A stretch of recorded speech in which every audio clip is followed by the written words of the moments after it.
नमस्कार, मेरा नाम है निशा घई। मैं एस्ट्रोलॉजर हूँ, पामिस्ट हूँ, न्यूमरोलॉजिस्ट हूँ और आज आप सभी का अभिवंदन करती हूँ। बहुत ही विशेष टॉपिक पे आज मैं अपनी वीडियो लेके आई हूँ कि सावन के महीने का महत्व क्या है। जी हाँ, सावन का महीना बहुत ही शुभ माना जाता है, बहुत ही महत्वपूर्ण माना जाता है। ये माना जाता है कि अपनी मनोकामनाएं को पूर्ण करने के लिए ये महीने अगर व्यक्ति शिव भगवान की आराधना करे या व्रत रखे तो उसकी सभी मनोकामनाएं पूर्ण होती हैं, वह दीर्घ आयु को प्राप्त होता है, उसे जीवन में कभी भी धन की कमी नहीं होती है। अगर हम अपनी धार्मिक मान्यता के अनुसार देखें तो सावन के महीने में समुद्र का मंथन हुआ था और उसमें से जो विष निकला था वो भगवान शिव ने ग्रहण किया था, जिसके कारण उनको नीलकंठ कहा गया। उसके बाद देवताओं ने उनके ऊपर जल अर्पित किया और उसी समय से जलाभिषेक, शिव भगवान के जलाभिषेक की जो है प्रथा वो चली और भगवान शिव को जलाभिषेक करने की प्रथा तब से चली आ रही है। और भी हमारे शिव पुराण में लिखा गया है कि अगर भगवान शिव की इस महीने हम आराधना करते हैं तो हमारे सारी मनोकामनाएं पूरी होती हैं, क्योंकि ये महीना जो है भगवान शिव को बहुत ज़्यादा प्रिय है। तो पूजा और आराधना कैसे करनी है ये आप देखते रहिए। मैं आपको बताऊंगी आगे चल के कि पूजा और प्रार्थना आपने कैसे करनी है और जलाभिषेक आपने कैसे करना है। सावन में सोमवार का विशेष महत्व माना जाता है और इस बार जो है 5 सोमवार पड़ रहे हैं सावन के महीने में, जो कि 6 जुलाई से शुरू होकर सावन का महीना 3 अगस्त को ख़त्म हो रहा है। इस बार का जो सावन का महीना है वो बहुत ही महत्वपूर्ण है। वो महत्वपूर्ण क्यों है? क्योंकि सोमवार का महत्व है। भगवान शिव को सोमवार का दिन बहुत पसंद था, सावन का दिन बहुत पसंद था। सोमवार का दिन चंद्रमा का दिन माना जाता है, जिस दिन शिव भगवान जी की ही पूजा होती है। तो सोमवार एक बहुत ही महत्वपूर्ण दिन बन जाता है और 6 जुलाई को इस बार जो था सोमवार ही था। और सबसे अच्छी बात थी कि उस दिन सर्वार्थ सिद्धि योग भी था। सर्वार्थ सिद्धि योग यानी कि आपके सारे कार्यों को सिद्ध करने वाला योग।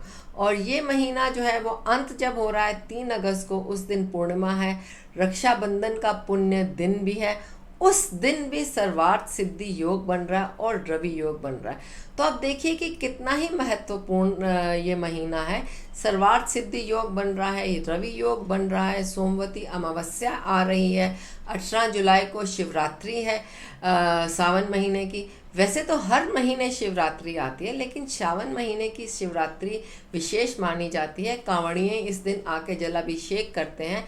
इस वक्त शायद कोरोना के कारण वो जलाभिषेक ना कर पाए, लेकिन आप अपने घर में, अपने मंदिर में जलाभिषेक कर सकते हैं। सावन का महीना जो होता है वो माना जाता है कि अगर कुंवारी कन्याएं जिन्हें विवाह की बाधा आ रही है, अगर वो सोमवार को व्रत करें तो उनको शिव भगवान की विशेष कृपा प्राप्त होती है। वैसे तो 16 सोमवार को व्रत रखने का एक चलन है और मैंने देखा है कि बहुत सारे लोग 16 सोमवार का व्रत रखते हैं और उन्हें अच्छा जीवन साथी मिलता है। अगर आप 16 सोमवार का व्रत रखते हैं तो बहुत अच्छा है। अगर किसी कारणवश जो है आप 16 सोमवार का व्रत नहीं रख सकते तो इस महीने जो 5 सोमवार हैं उसमें आप ज़रूर व्रत रखिए, तो आपकी मनोकामना पूर्ण होगी। सावन का महीना वैसे भी विशेष माना जाता है क्योंकि वर्षा ऋतु का आगमन हो जाता है, चारों तरफ हरियाली हो जाती है और नदी नाले भर जाते हैं, जिससे कि पानी की कमी, गर्मी जो है वो कम हो जाती है। हमारा स्वास्थ्य जो है वो थोड़ा सा बेटर होता है। सावन के महीने में हमेशा सात्विक भोजन खाने के लिए कहा जाता है। उसका एक साइंटिफिक रीज़न है। उसका साइंटिफिक रीज़न ये है क्योंकि वर्षा के कारण कीट पतंग जो है बहुत सारे हो जाते हैं। ये प्रजनन का समय होता है कीट पतंगों का, और मछली वगैरह जितने भी जल के जीव जंतु हैं, ये प्रजनन का समय होता है, तो उनकी गिनती जो है वो बढ़ जाती है। तो किसी भी प्रकार के इन्फेक्शन से हम बचे रहें, इसीलिए सावन के महीने में उपवास जो है करना की एक धारणा बनी हुई है। और सात्विक भोजन खाने से आदमी स्वस्थ भी रहता है। और दूसरा, मांस मच्छी को नहीं खाना चाहिए क्योंकि ये प्रजनन का भी समय होता है। जितने भी जल के जीव जंतु होते हैं तो मांस मच्छी ना खाइए और हरियाली आती है जीवन में और उससे खुशियाँ भी आती हैं। सावन के महीने में पालक, बैंगन, पत्तेदार सब्जियाँ खाने की मनाही होती है उसका भी साइंटिफिक रीज़न यही है कि कीट पतंगों की अधिकता के कारण वो जो पत्तेदार सब्जियों में अधिकता हो जाती है, जिसके कारण इन्फेक्शन हो सकती है। अपने स्वास्थ्य को सही रखने के लिए ही ये प्रथा बनी है कि हमें सात्विक भोजन खाना चाहिए और उपवास भी करना चाहिए। सावन के महीने में जो उपवास जो है वो कुंवारी कन्याओं को ज़रूर करना चाहिए, अगर वो अच्छे विवाह की उनकी कामना है, अच्छे जीवन साथी की उनकी कामना है। कैसे करना चाहिए ये मैं अब आपको बताने जा रही हूँ। आप मंदिर जाइए, अपने साथ जल अभिषेक के लिए सामान लेके जाइए और साथ में बेलपत्र, शिव को बहुत ही प्रिय है, शिव भगवान को बेलपत्र चढ़ाने चाहिए और साथ में जल अभिषेक करना चाहिए। तुलसी उसमें नहीं डालनी चाहिए। और इसके बाद आप जाके अपनी मनोकामना जो है भगवान शिव से अगर कहेंगी, जो भी मनोकामना है आपकी, किसी की भी मनोकामना जो भी है, वो भगवान शिव को अगर अपनी मनोकामना बताते हैं तो वो मनोकामना पूर्ण होने की पूरी संभावना होती है। सावन का महीना विशेष शुभ माना जाता है अगर किसी की विवाह की कामना है या संतान की भी कामना है। अगर आपकी किसी की संतान की कामना है तो वह भी जाके ये पूरे महीने मंदिर जाके भगवान को बेलपत्र चढ़ाइए, शिव चालीसा पढ़िए, ओम नमो शिवाय मंत्र का जाप आप कीजिए और उसके बाद आप अपनी मनोकामना भगवान शिव को बताइए, तो आपकी मनोकामना प्रभु जो है वो ज़रूर पूरी करेंगे। विशेषकर 5 सोमवार तो आपको ज़रूर करना चाहिए। अगर हो सके तो 16 सोमवार आप व्रत रखेंगे तो बहुत ही अच्छा रहेगा।